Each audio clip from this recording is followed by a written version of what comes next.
Esse é o código da implementação do problema clássico produtor e consumidor utilizando semáforos.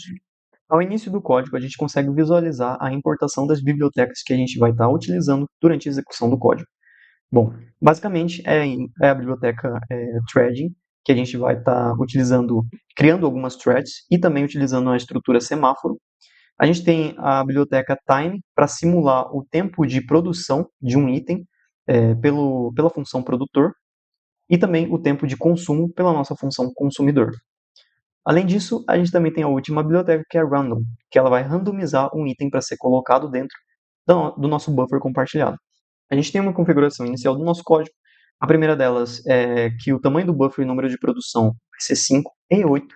A gente precisa definir um número de itens produzidos pelo produtor para que ele realmente não fique produzindo de forma infinita. Então a gente tem que definir um limite para isso. E também o nosso tamanho do buffer vai ser igual a 5. Aqui no Python, nada mais é do que o buffer, uma lista que vai ser compartilhada entre as duas threads, tanto produtor quanto consumidor. A gente também tem o mutex, que a gente vai estar utilizando para exclusão mútua da região crítica. Então, ele quem vai travar, quem realmente vai acessar a região crítica. Então, ele vai definir a proteção para ninguém estar acessando somente uma thread por vez. A gente tem uma variável vazio que vai estar recebendo os slots disponíveis dentro daquele buffer compartilhado e também os itens prontos para consumo, que é pela variável cheio. Quando um item ele for adicionado ao nosso buffer compartilhado, essa variável vazio ela vai decrementar, justamente porque iniciou um tamanho do buffer que é igual a 5. Então, se foi adicionado, agora a gente tem 4 locais, 4 espaços dentro do buffer compartilhado para estar produzindo itens. E já a variável cheio é o contrário, são itens que são prontos para consumo. Então, se caso for adicionado um item ali dentro do nosso buffer compartilhado, essa variável cheio ela vai incrementar e a gente vai ter um item para ser consumido ali dentro. Agora vem a parte mais importante do nosso código, que é basicamente a função produtor e a função consumidor. Primeiro eu vou explicar o que acontece na função produtor e logo em seguida eu explico o que acontece na função consumidor. Bom, o produtor nada mais é do que a execução em loop de 1 até a quantidade de número de produções que a gente colocou, que no caso são 8. A gente vai estar adicionando um item à nossa lista, ao nosso buffer compartilhado, e para isso, esse item ele é randomizado de 10 a 99. Então, nesse intervalo, vai existir um item que vai ser colocado dentro da lista. E aqui vem uma questão importante. A gente vai ter o time.sleep, utilizando a função sleep na biblioteca time, que a gente importou, para simular o tempo de produção. Por quê? Porque se a gente for executar várias vezes sem essa linha de código, a gente vai ter a mesma execução, a mesma ordem de execução. Quando a gente simula um tempo em que fica ocioso cada thread, né? Então, o sistema operacional ele vai definir, olha, nesse tempo ocioso, talvez o consumidor ele possa consumir os itens que já estão disponíveis ali dentro do buffer compartilhado, e vice-versa também. Então, a gente vai ter uma ordem de execução que depende do sistema operacional, e não só a mesma ordem sempre na mesma execução. Cada execução sempre fica a mesma ordem.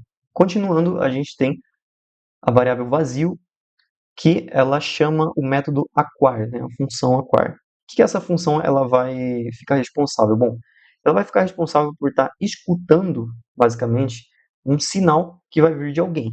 Ela vai aguardar um slot ele ficar livre no buffer. Esse sinal que vem de alguém nada mais é, esse alguém, que o consumidor. Então, o consumidor ele vai enviar um sinal falando, olha, eu consumi um item, agora você tem uma posição, você tem um espaço, um slot disponível no buffer que você pode produzir. E aqui para baixo ele vai executar. Lembrando que ele vai ficar de certa forma, travado aqui nessa linha de código até realmente ele ter um slot livre no buffer. Então ele vai ficar aguardando aqui. Quando o consumidor ele emitir o sinal, então aí ele executa essas outras linhas de código abaixo dentro da função produtor.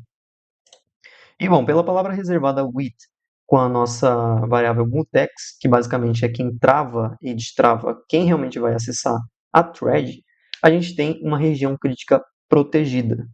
Então, aqui não vai acontecer de duas threads concorrentemente elas estarem acessando o mesmo buffer compartilhado. Então, aqui ele vai verificar se realmente está sendo executado o buffer, está sendo utilizado ele está sendo colocado ou adicionado algum item ali dentro. Então, se realmente não está sendo executado, se nenhuma outra thread está utilizando esse buffer compartilhado, o produtor ele vai estar adicionando um item a esse buffer compartilhado e a gente tem a impressão desse item. Logo após isso, a gente tem a emissão de um sinal que esse item ele está disponível para que o consumidor ele possa consumir o item dentro do buffer compartilhado. É a mesma coisa que acontece quando o consumidor ele sinaliza para a gente que foi consumido um item e agora a gente tem mais um espaço, mais um slot disponível para estar produzindo um item. Isso acontece vice-versa, ou seja, o produtor envia um sinal para o consumidor e o consumidor envia um sinal para o produtor quando eles executam as suas ações. Agora, a nossa função consumidor consome os itens que foram adicionados pela nossa função produtor. O que vai acontecer? Ele vai também ter um for, ou seja, um loop, pelo intervalo de número de produções, que no caso vai até 8. E a gente vai também ter uma simulação de tempo de consumo, justamente pelo que foi explicado anteriormente. Aqui a gente também tem a nossa variável cheio sendo chamada para execução da função acquire, que vai estar guardando um item disponível, ou seja, a sinalização de uma outra função, que no caso é o produtor, chamando essa mesma variável com o método release, que ele vai sinalizar quando o item está disponível. Então, nosso produtor aqui, ele sinaliza, quando o item foi adicionado, ele sinaliza que ele já está disponível para que o consumidor ele possa estar consumindo esse item. Então, aqui ele vai ficar travado. O produtor produziu, sinalizou, então ele está guardando o item. Agora, existe um item ali dentro do nosso buffer compartilhado, então ele consegue estar executando essas outras linhas. Até então, se realmente não existir nenhum item disponível, ele vai ficar travado aqui, no caso, a nossa função consumidor. Palavra reservada ao it com a nossa variável mutex, que é a nossa região crítica protegida, a gente também vai estar conseguindo acessar ela da mesma forma que a gente acessava também no produtor, ou seja, a mesma lógica também. Ou seja, somente vai poder ser acessado se ninguém estiver acessando. E aí sim, a gente vai conseguir estar retirando o item do nosso buffer compartilhado e imprimindo ele. Logo após a impressão, a gente sinaliza que esse slot, no caso que a gente estava consumindo o item, ele foi liberado. E a gente sinaliza utilizando a variável vazio, que está lá na nossa função produtor. Então a gente diz para o produtor, olha, existe um slot livre no buffer, agora você pode produzir. E é o que realmente está acontecendo nessa linha aqui. E a partir desse momento, ele vai executar de novo essa linha de código. E a mesma lógica acontece de novo e de novo. Então, basicamente, é um sinalizando o outro que, olha, eu fiz esse trabalho aqui, no caso produtor, eu produzi um item no buffer compartilhado, no buffer que a gente está compartilhando, e agora, bom, você pode optar por consumir ele. Eu estou te enviando um sinal que existe um item lá dentro. E o consumidor, ele vai consumir esse item e ele vai falar, olha, esse slot que tinha o item, agora ele está vazio, ele está livre. Então agora você pode, produtor, pode estar produzindo o item nesse lugar. Então é basicamente um enviando um sinal para o outro para suas determinadas ações.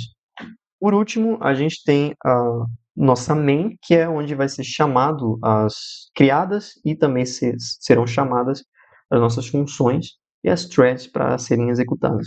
Basicamente, aqui a gente tem a criação das threads utilizando a biblioteca threading e a gente define um alvo para essas threads que elas vão executar. Então, nesse caso, o nosso alvo é a função produtor, para a thread produtor, e a função consumidor, para a thread consumidor. E aqui embaixo a gente tem a inicialização das threads. Então, é aqui que realmente vai executar de forma concorrente as duas threads. Logo aqui embaixo a gente tem a chamada da função join.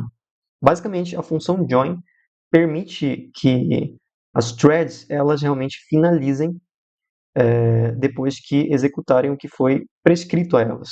Então, a gente está descrevendo que elas vão executar 8 produções.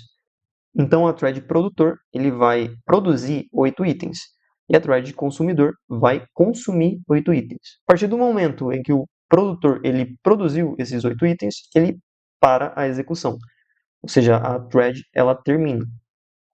E logo depois a gente tem o consumidor consumindo tudo que está lá no buffer compartilhado, que no caso vão ser os 8 itens, né? E aí ele realmente termina e finaliza a execução. Depois de finalizado, a gente tem impressão por meio da função print, que foi finalizado e todos os itens foram produzidos e consumidos. Bom, a gente consegue visualizar isso aqui no nosso terminal, executando código. Então, se a gente executar esse código, a gente vai ter, por exemplo, um atraso entre o produtor e o consumidor, né, entre cada thread está produzindo um item e consumindo um item. Esse atraso é justamente esse time.sleep que a gente coloca de um intervalo de produção e um intervalo de tempo de consumo. Perceba que, se a gente executa de novo, o sistema operacional é que vai definir qual thread ela vai ser executada em qual ordem, tá? Então, nunca é a mesma ordem. Veja que, por exemplo, no final, a gente tem produtor, consumidor, consumidor. E aqui, na outra execução, na segunda execução, a gente tem 3 consumidores, ok? Se a gente retira essa simulação de tempo de consumo e também a simulação de tempo de produção, a gente sempre vai ter a mesma ordem. A gente vai ter a mesma ordem de produtor, de consumidor, de produtor e consumidor de novo.